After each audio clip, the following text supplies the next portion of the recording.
podcast show, the podcast that brings together industry leaders to discuss the latest trends, insights, and strategies. So sit back and relax.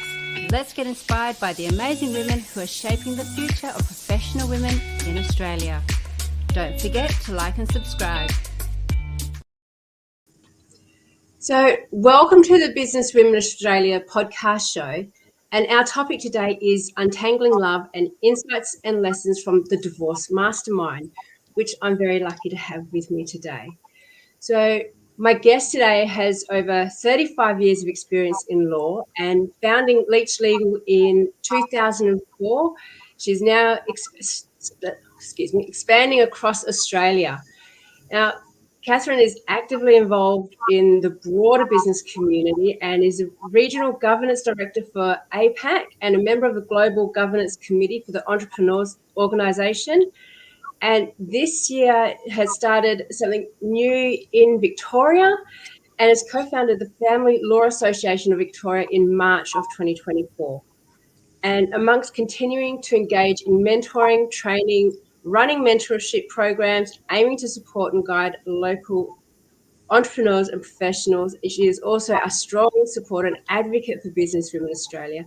And I'm really happy to welcome Catherine Leach from Leach Legal. Thanks for having me. So, first of all, one of my big questions I want to know, because you are known as the Divorce Mastermind, how did you come to get that title?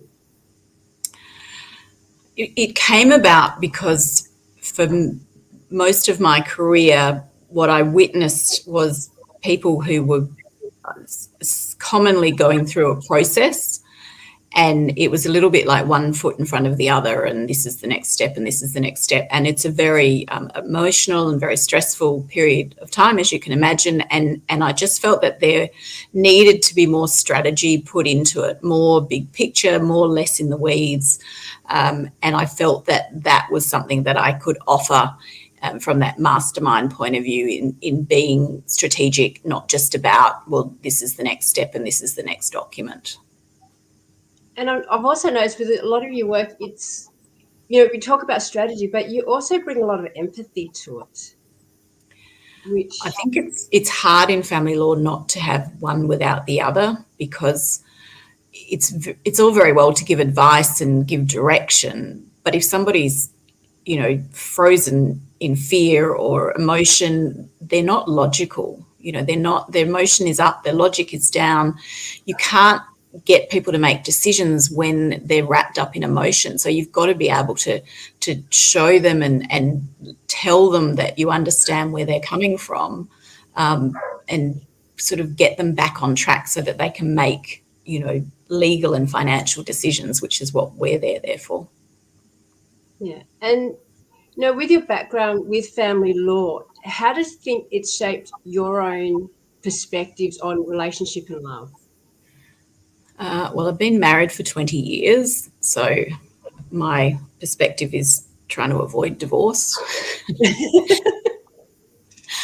I don't know, there are fairly common things that I've always seen with divorce, and I think I've probably, at least subconsciously, been very conscious of avoiding those traps. One of the big ones is sort of mismatched families, values that don't align. So, the young couple that gets together and they say, we're so different and it's so great and there's so much passion and I love the differences. And then they have a child and they realize that their passion and their mismatch is a disaster, because one person's really into, punitive discipline and smacking, and they're very, hard disciplinarian, and the other one's very easygoing and light on, and they just can't, as an example, can't kind of reach a compromise on that, because they're very different parenting styles, for example. And you find a lot of people, they say opposites attract, but I think also finding that your core values need that aligning. And without that, I think it's a little bit restrictive. It is, and you know, there's all those sort of opposites attract. You have the spender, you have the saver. Now that's really nice for a balance, but if you're a saver and you're very cautious about money, and you've got a spender who just keeps spending it, you know, the ones that I see, it's just a recipe for disaster, because you can't. Neither party lives in the way that they want to live, and they're not really being true to themselves because they're not being true to their values. Almost sounds like they're taking on an inorganic lifestyle in a way, you know. Yeah, I think a lot of people make extreme compromises for the sake of having the relationship. They want to be in the relationship, and the things that in the beginning they justify and they talk up become the things that, you know, create the separation. So, for example, you might meet a man, and what you love about him is that he's a free spirit, and he just, you know, he just does things on the spur of the moment, and he turns up when he feels like it, and you think, that's great, I'm a really structured person, I love how they make me, you know, be a little bit freer. You know, a few years into the relationship, that's a person who turns up late, that's a person who's not reliable, that's a person who forgets picking up the kids, and that's not going to be workable. Yeah.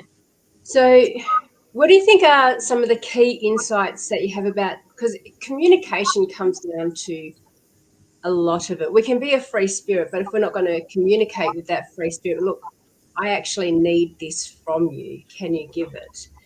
You know, what kind of insights do you have about making sure that people are able to communicate effectively? I suppose the first point is that I'm probably a little bit controversial in this, but I think we have a society that in some ways over communicates. What I mean by that is you don't necessarily need to analyse and ruminate on every single thing that takes place. Sometimes you just move, you know, get on with it and move on, and it doesn't have to be a 4-hour discussion about, you know, what's going on. I think that sometimes just creates more problems. I think being clear about your boundaries is super important.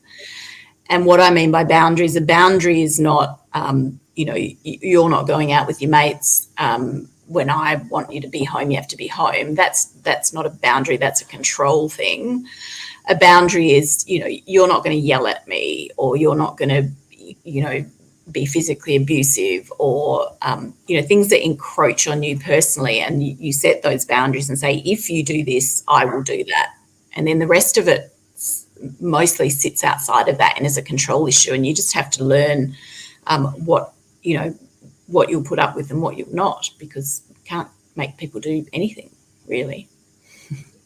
So, what do you think would be one of the best ways? We've set our boundaries. What do you think would be the best way for them to have the conflict resolution? And do you actually get to see that much when it comes to divorce law? I think by the time it gets to us, they're kind of broken. You know, we can stick a little bit of kind of super glue around it, but it's generally not that easy to put it back together. And, you know, there's lots of people that I've seen that tell me that they've reconciled, but it doesn't always stick. Mostly it doesn't. So I think the conflict resolution's got to start really early on. And I think it starts with, you know, be with someone that has the same values, and you know, make sure that you're both clear about that before you get together. And early on, if it's really contrary to what, you know, the way you want to live and your beliefs, don't stay there for the sake of not being alone. You know, don't think that you've got to marry this person and stay with them forever. You know, make conscious choices about who you actually want to be with. And on that, I think my other thing that I'm really very passionate about is making that conscious choice continually during your relationship. You know, assessing every year, do I still want to be married to this person? Is this still working? Along with, do I still want to live in this house? Do I still want to have this job? Do I still want to have these friends? You know, I think there's just too much of this, I'm locked in until it's completely unbearable, and then you're forced to make decisions that, you know, aren't something that you're necessarily controlling. The high emotion decision as well. Yeah. Yeah, exactly. Yeah, and we talk. The other part we want to talk about is, one of the words that gets thrown around a lot lately is self-care, and we're discovering that it's coming into relationships and how important it is. So, um, how do you think self-care comes into maintaining a healthy relationship? Well, I think I would pair it back more to respect for yourself and respect for your own needs. Whether that means that you respect yourself, but you know you have to work really hard for this period of time because you've got little kids and a full-time job and you're not going to have the time for what would be traditionally self-care, but you respect yourself enough to acknowledge that, and do it when you can. I think I think self-care, if we just go, well, I need a massage, that's my self-care. I don't think that's really the way to approach it. I think it's just listening to your needs and respecting yourself enough to make sure that you kept healthy and that you kept sane in a way. And I think some people don't understand that. Some days, weeks, months can be hard, and self-care can just be the fact that, do you know what? I got up and I had a shower today. Yeah. Making sure that you're conscious of, well, some days you need a bit more, some days you just need to make it to the shower. Well, I think about if I went back to when my grandmother was young, and if I went back to that time and talked to her about self-care, she would just look at me like I was a crazy person because it just didn't exist. You had things to do and you just did them. And I suppose your self-care was you might sit at night and listen to the radio, or you might do some sewing, or you might play some cards. But that sort of definitive self-care is a very modern thing, and interestingly, it now exists in a time when we've got more time on our hands than we ever have. And because the divorce rate's also rising, so a lot of this, I guess, is self-awareness. Would you reckon that would actually have something to do with the rising rate in divorce? Statistically, the grey divorce, which I find offensive because it's people over 50, but the grey divorce is increasing. And I think that's really around people at that age are suddenly, they've grown up kids, they've got, larger asset pools. They want, and they see themselves at midlife needing to make sure that they're not in a situation they're unhappy with. So there's a higher increase in that age group. In the younger age group, it's actually dropped. There are not as many divorces as there was. There was a big peak of people sort of through the 80s, but I think there's a lot of myths about that. People say to me, "Oh, divorce rate's 50%." It's like, no, it's actually not. It's a lot less than that. But also, we don't keep records of de facto couples, so we don't know what the rates are for them getting together and then separating. But from a marriage point of view, it's been pretty steady or slightly declining over the years. And grey divorce is an interesting one because one thing I did read is it's also a bit of an empty nester syndrome. It All of a is. sudden you've had this whole family dynamic, Yeah. and the kids are out, and Yeah. and it's just you two. So where you've gone from communicating, to one, two, three other people in the house, Yeah. it's broken down where you've realised that you're not being maybe communicating with each other. How do Yeah. you think there's anything that could influence that change with the grey divorce? Look, it's a big change for couples. I've just gone through it myself, and you've gone from having a lot of responsibilities, driving kids around, picking up kids, organising kids, to what seems like overnight nothing. And you have a lot more free time on your hands because you're not doing all of that. And so then your evenings and your social occasions and your holidays are really just the two of you. And if you don't have that strong relationship at that time, you start looking at each other and saying, "Oh, is this really who I want to be with at this time? Or, have we just got nothing to say now?" It's common. And it's scary on how quick it comes around. It does, yeah. You It think you does. got kids at home for 20 years, but you kind of blink and they're almost finished school. Well, I think that from my personal experience, I was surprised at it wasn't a gradual thing that, they were not there, a little bit less and so on. It just felt like overnight, you've gone from everything to nothing. And then I think a lot of people do have that conversation and that thought process around about, do we still have fun together? Have we got a good relationship? It does come back to communication. What do we talk about now, and how are we feeling about this, and what are our plans for the future together?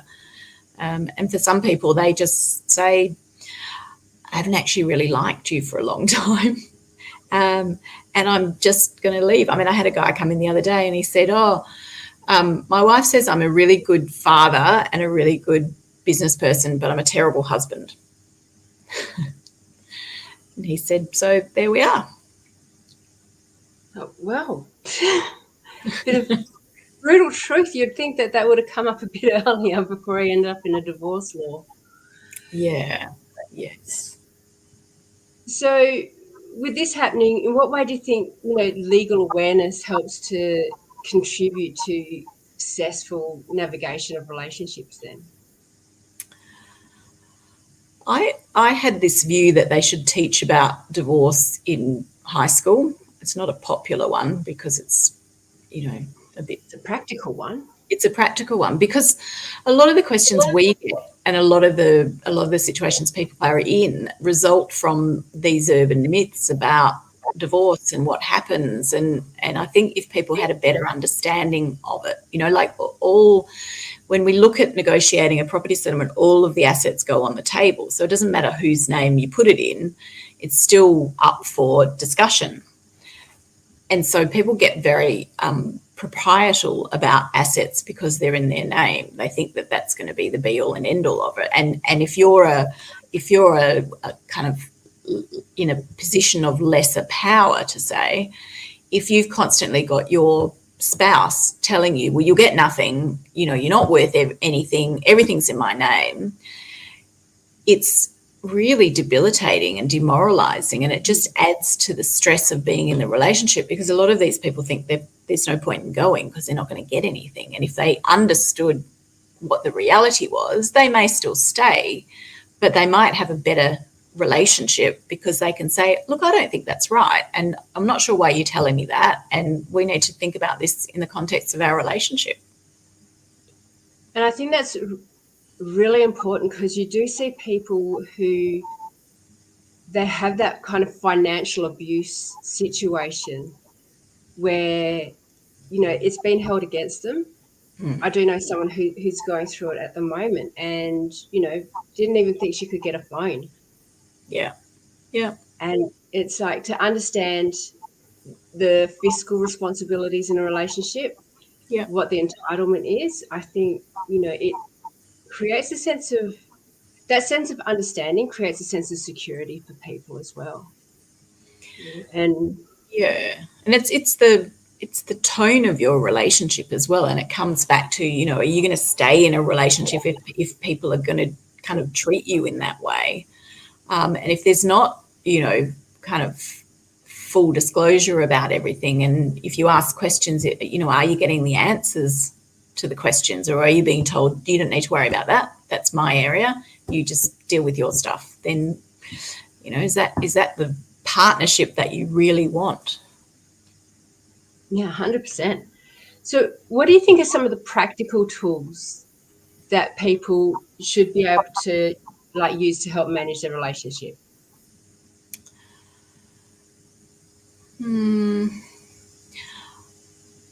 I think in theory, I know it's not always good in practice, but I think in theory it's a really good exercise to sit down together and have a look at your asset and liabilities and your expenses, and everybody have an understanding about that and a little bit of ownership around it, because generally one person takes charge of all that, and that's fine, and the other party's doing other stuff.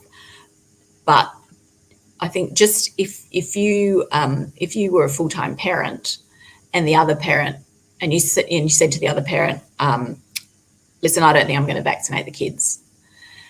The other parent's probably going to say, oh, I want to understand that. You know, they're my kids too. I want to understand why you're doing that.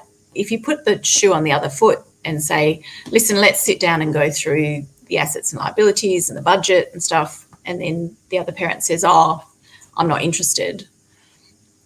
You know, it's all your relationship and your joint stuff. And I think understanding all of it, you don't have to do it. I'm not saying that you have to be the bookkeeper or the accountant, but I think understanding it and knowing what you're working towards is important. And I think one thing that keeps popping into my head is when the first times I met you, one thing that stays with me is that everyone creates future plans. And, you know, 6 months, a year, 5 years. And one of the other things that you've said is a 50-year plan. Mm-hmm.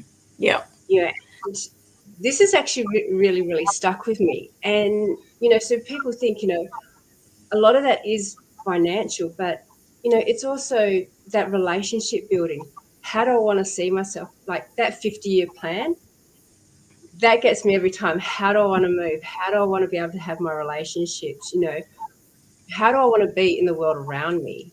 Mm. And, you know, I think people understanding to have these plans about their inside world is so valuable.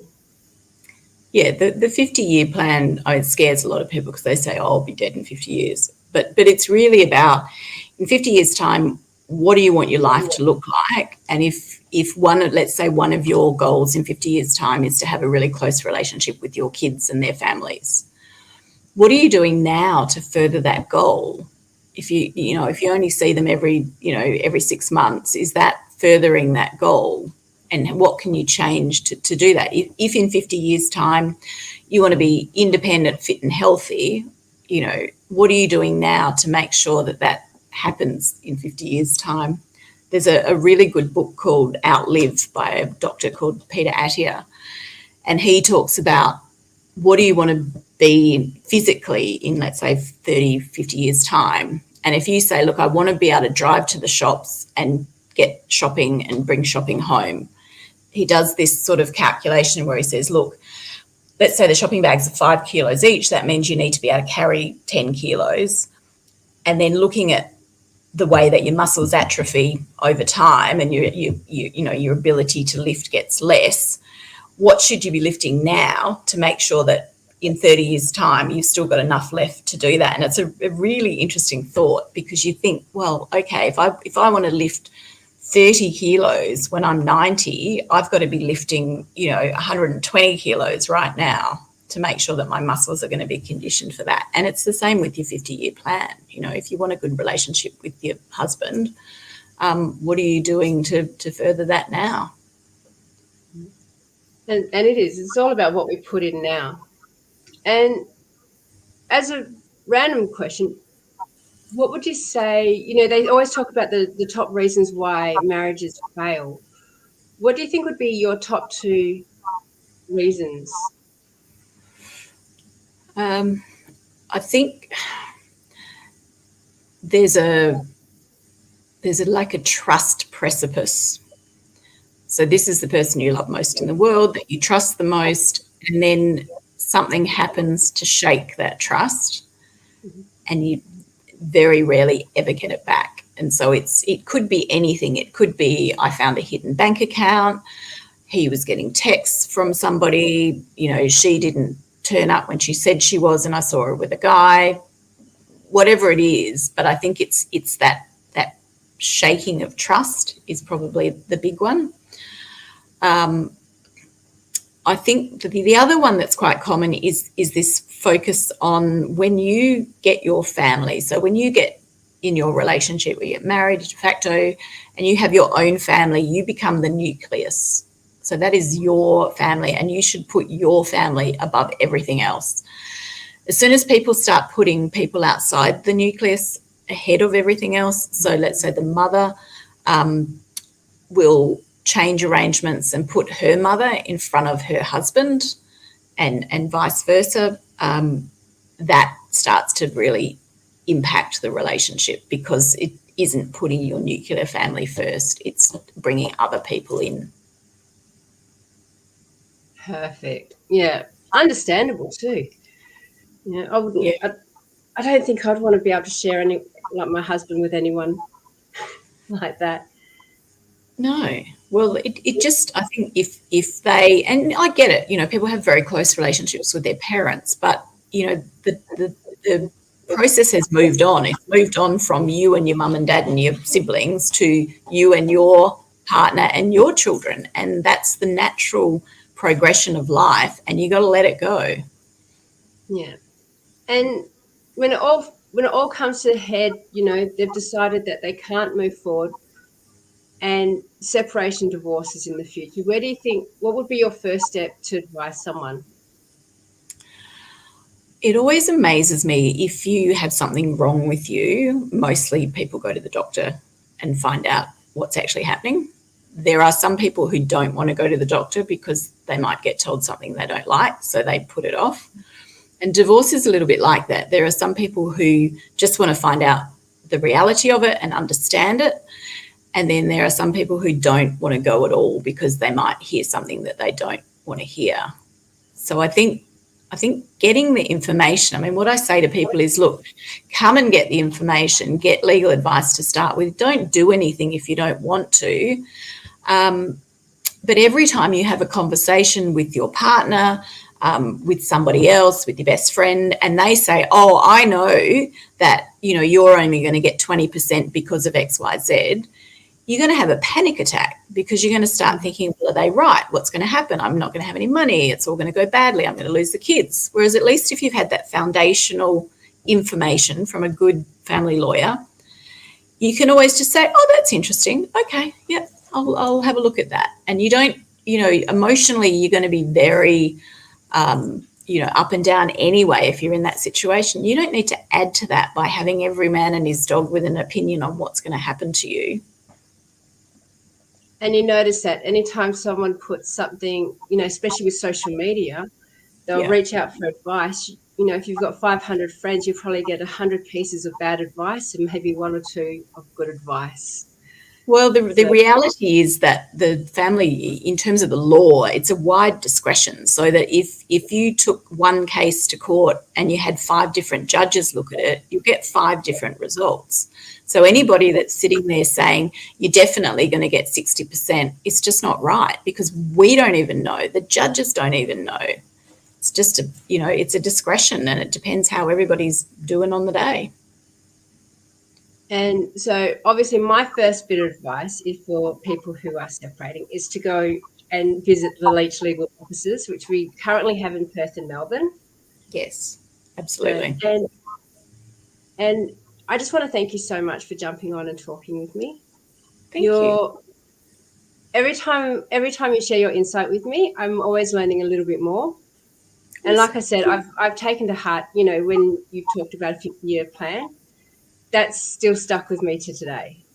Great. Well, I hope to impart just a little bit at a time. If one person takes one thing, I think that's really great. It's always a good start. Yeah. Thank you so much. And for anybody looking to connect with Catherine, she's on LinkedIn, Catherine Leach and Leach Legal, and also available on the Business Women Australia website, and that will have all of your email and your contact details as well. Great. Thanks, Catherine. Thank you so much.